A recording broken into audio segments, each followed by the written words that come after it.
मैं डॉक्टर हेमलता सांगुरी, समाजशास्त्र विभाग, डीबीएस कॉलेज से संबद्ध हूँ। आज जिस विषय पर मैं लेक्चर डिलीवर करना चाहती हूँ वह है तथ्य संकलन की प्रविधियाँ या टेक्निक्स ऑफ डेटा कलेक्शन, जिसके अंतर्गत मैं आपको बताऊंगी कि संगणना प्रविधि क्या है और निर्देशन प्रविधि क्या है। इन दोनों प्रविधियों पर मैं फोकस करूंगी। तो सबसे पहले तो हमें ये समझना है कि प्रविधि क्या है।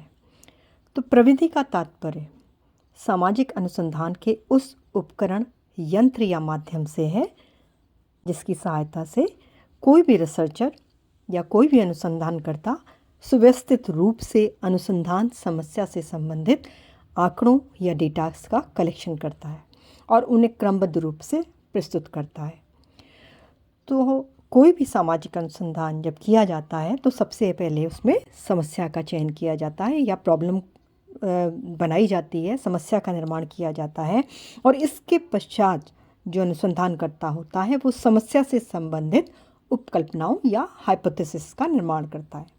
अब हाइपोथेसिस क्या होती है? हाइपोथेसिस एक प्रकार का काम चलाऊ अनुमान है जो कि आपको एक दिशा प्रदान करता है, आपको इधर उधर भटकने से बचाता है, आपकी दिशा निर्धारित करता है। और फिर हमने कल्पना बना ली और उसके बाद हम सामग्री एकत्रित करने के लिए उपयुक्त प्रविधि का निर्माण करके हम सामग्री संकलित करने का कार्य आरंभ करते हैं।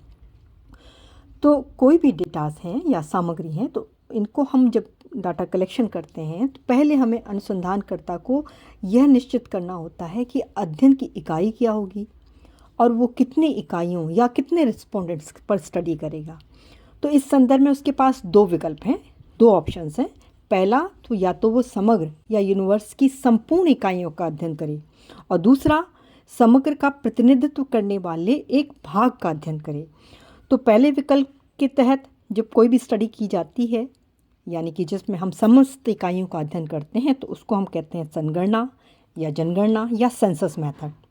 और जब दूसरे विकल्प द्वारा स्टडी की जाती है तो उसको हम सैम्पलिंग मेथड के तहत हम उसमें से कुछ समग्र में से कुछ इकाइयों का चयन करते हैं और फिर अपने अध्ययन को आगे बढ़ाते हैं। तो उपकल्पना का निर्माण करने के बाद अब ये देखा जाता है कि सामग्री एकत्रित करने के लिए उपयुक्त प्रविधि कौन सी होगी। और तथ्य या सामग्री संकलन या डेटा कलेक्शन करने से पहले अनुसंधानकर्ता को ये सुनिश्चित करना होता है कि अध्ययन की इकाई क्या होगी और वो कितनी इकाइयों या कितने रिस्पोंडेंट्स की स्टडी करेगा।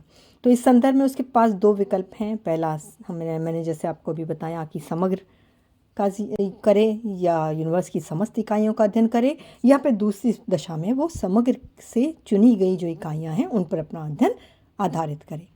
तो अब हम सेंसस मेथड की चर्चा करेंगे, संगणना विधि, जनगणना विधि या सेंसस मेथड। तो इसका तात्पर्य समग्र का या संपूर्ण इकाइयों का अध्ययन करना है और इस समग्रता की इकाई एक समूह, एक समुदाय, एक तहसील, एक जिला, एक राज्य या संपूर्ण राष्ट्र भी हो सकता है। अर्थात संगणना विधि में अनुसंधान क्षेत्र की संपूर्ण इकाइयाँ सामूहिक रूप से समग्र कहलाती हैं और इसमें समग्र की प्रत्येक इकाई का अध्ययन किया जाता है। भारत में जो जनगणना की जाती है वो इसी विधि के तहत की जाती है, जिसमें जैसे आपने देखा होगा कि हर 10 साल बाद जनगणना होती है और उसमें समस्त इकाइयों का अध्ययन किया जाता है और उस कार्य को अंजाम देने के लिए भी बहुत सारे एक संगठन की आवश्यकता होती है और उसमें भी वर्षों के प्रयासों के बाद उस कार्य को अंजाम दिया जाता है। ये तो मैंने आपको शॉर्ट में थोड़ा सा संगणना विधि के बारे में बताया।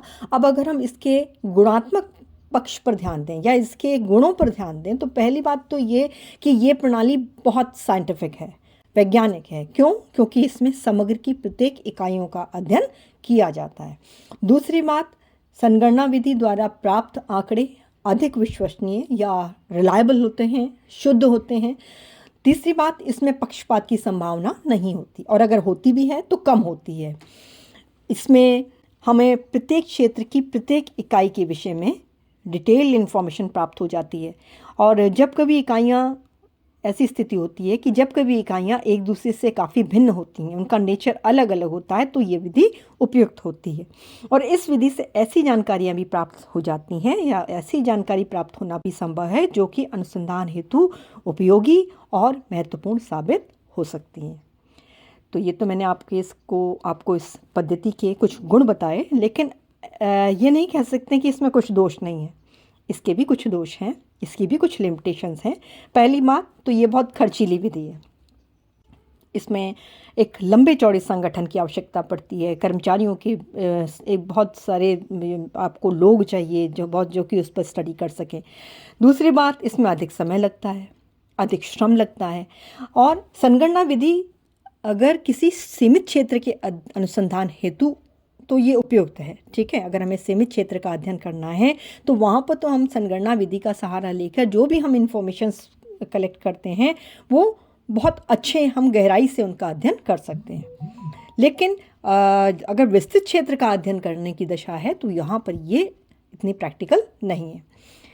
हम देखते हैं कि ये ज़्यादातर ये देखा भी जाता है कि सामाजिक अनुसंधान हेतु हम संगणना अध्ययन की अपेक्षा निदर्शन अध्ययनों को प्रेफरेंस देते हैं।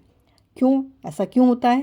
क्योंकि जब कभी अनुसंधान क्षेत्र विशाल हो, बड़ा हो, तो समग्र का अध्ययन करना संभव नहीं हो पाता, इसलिए निदर्शन के द्वारा समग्र का अध्ययन किया जाता है। दूसरी बात, यदि हमने समग्र का अध्ययन करने का निर्णय ले लिया है तो इस कार्य के लिए बहुत सारे अनुसंधानकर्ताओं की आवश्यकता होती है, और अच्छे अनुसंधानकर्ता की कमी की दशा में हमें निदर्शन प्रणाली को ही प्रेफर करना पड़ता है।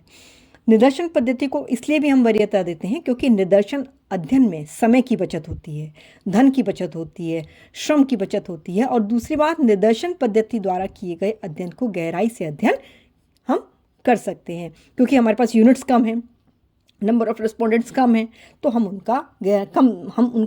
पर ज़्यादा समय दे सकते हैं। कम यूनिट्स हैं, कम इकाइयाँ हैं, तो उनका हम गहराई से अध्ययन कर सकते हैं। तो आज मैंने आपको संगणना विधि बताई और इसके पॉजिटिव एंड नेगेटिव एस्पेक्ट्स जो है वो आपको बताएं, और नेक्स्ट लेक्चर में मैं आपको ये बताऊंगी कि सैम्पलिंग मेथड क्या है, निदर्शन पद्धति क्या है, उस पर हम विस्तार से चर्चा करेंगे। आज के लेक्चर को मैं यहीं पर समाप्त करती हूँ।